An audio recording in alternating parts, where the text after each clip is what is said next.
Olá, sejam todos muito bem-vindos, sejam todas muito bem-vindas ao Literatura Falada, que hoje traz algumas breves, sempre breves, brevíssimas, considerações sobre um gênero literário. Já fazia tempo que eu não falava sobre gêneros literários, sobre teoria da literatura aqui para vocês, então eu resolvi trazer algumas considerações sobre a autobiografia.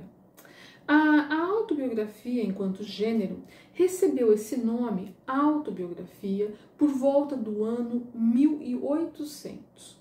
Antes disso, houve sim momentos e autores que escreveram sobre suas próprias vidas e experiências, né? Mas ela começou a surgir e a se consolidar e ganhou um nome no ano de 1800. Antes disso, eu cito aqui como exemplo as Confissões do Santo Agostinho, que são consideradas uma espécie de marco inicial desse gênero. E elas foram escritas por Santo Agostinho por volta do século IV da era cristã, por volta do ano 400 da era cristã.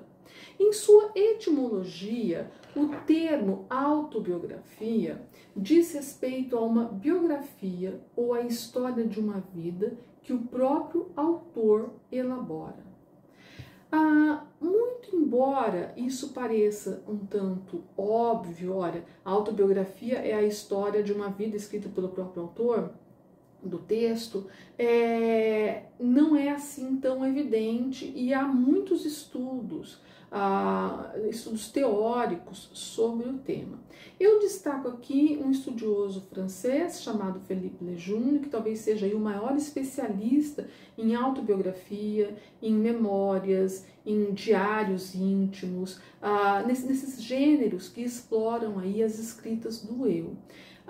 E eu fui buscar em um livro dele, um verdadeiro calhamaço, alguma frase que se assemelhasse a uma definição que ele dá do gênero. E eu vou ler aqui para vocês.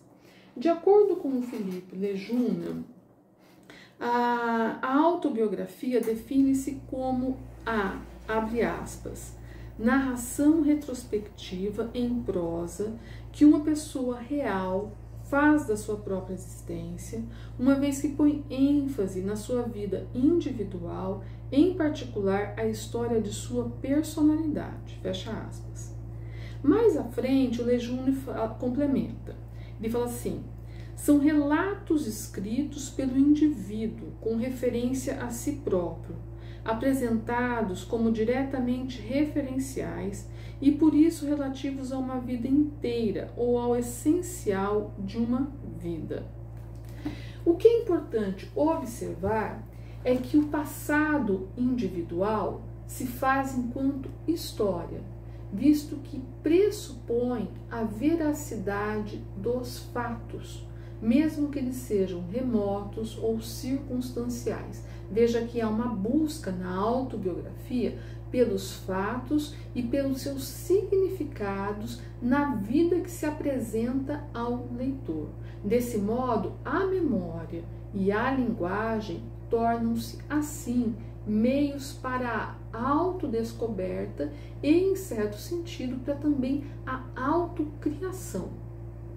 A criação desse eu que escreve e que surge enquanto escrita.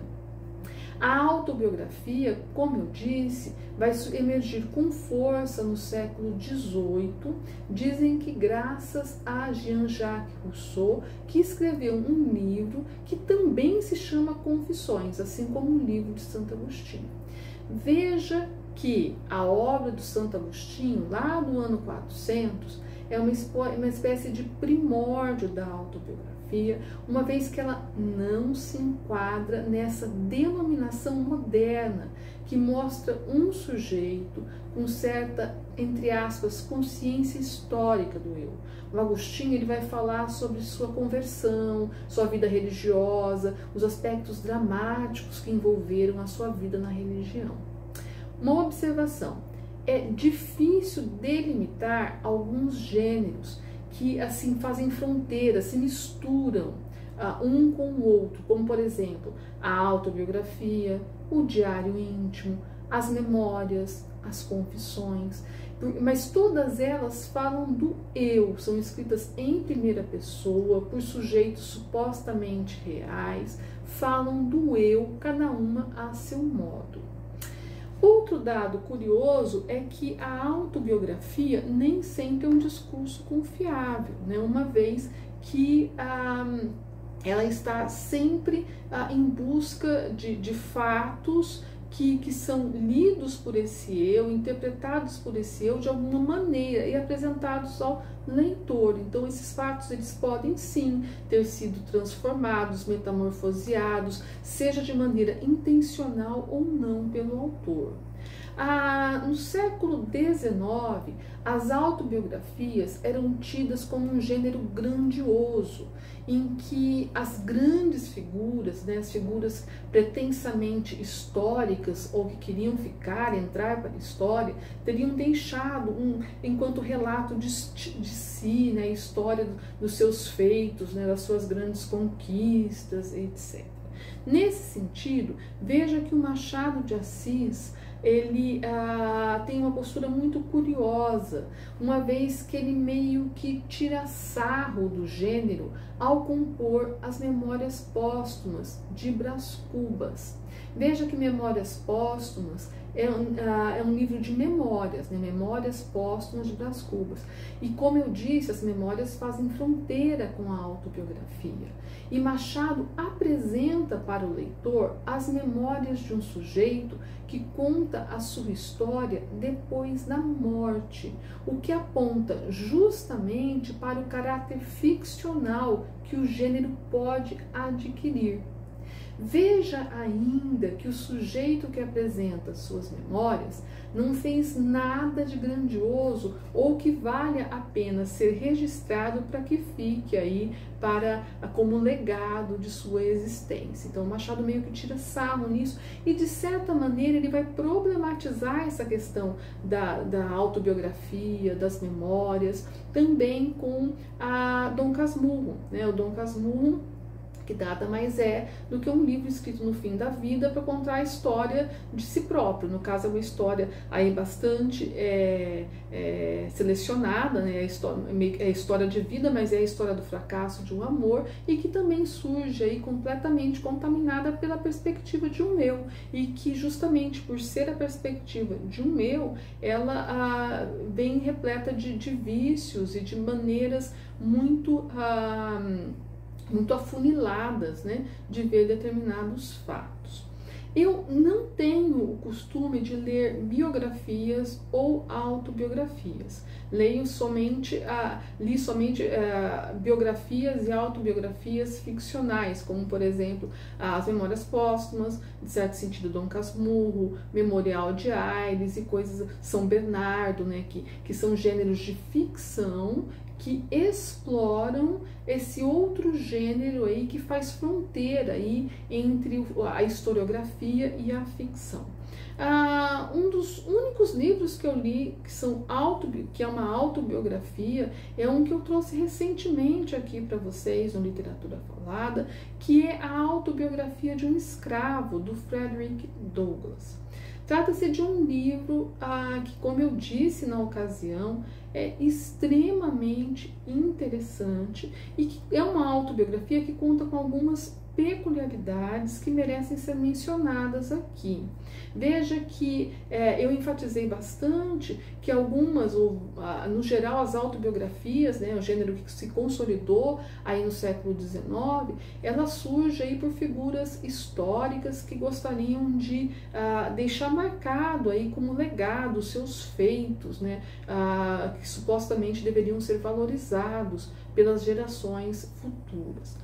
No caso do Frederick Douglass, ele, muito embora a autobiografia dele seja lida aí mundo afora e seja um documento literário e um documento histórico, quando o Frederick Douglass escreveu a sua autobiografia, ele era nada mais, nada menos do que um escravo fugido que tentava relatar aí o seu percurso em busca da liberdade. Então você vê que é um livro escrito ainda na juventude do Frederick Douglass, não era um livro escrito com o intuito de ficar aí para as outras gerações, para entrar na história, foi um livro que foi publicado por um escritório do Norte, que trabalhava em questões da abolição dos escravos e que não tinha a pretensão de se fazer enquanto relato histórico.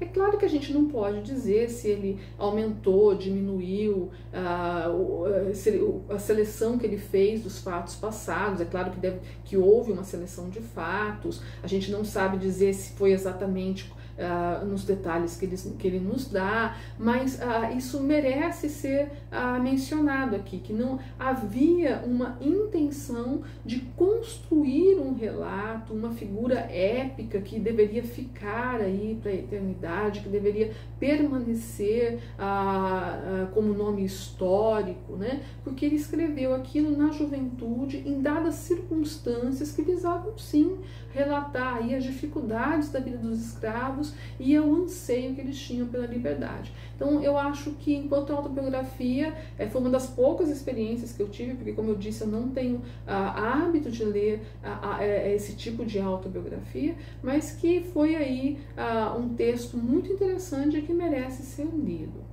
É isso aí, se você gostou, deixa o seu like, não esqueça de se inscrever no canal, repassar o conteúdo para quem você acha que possa se interessar pelo tema e até o nosso próximo encontro.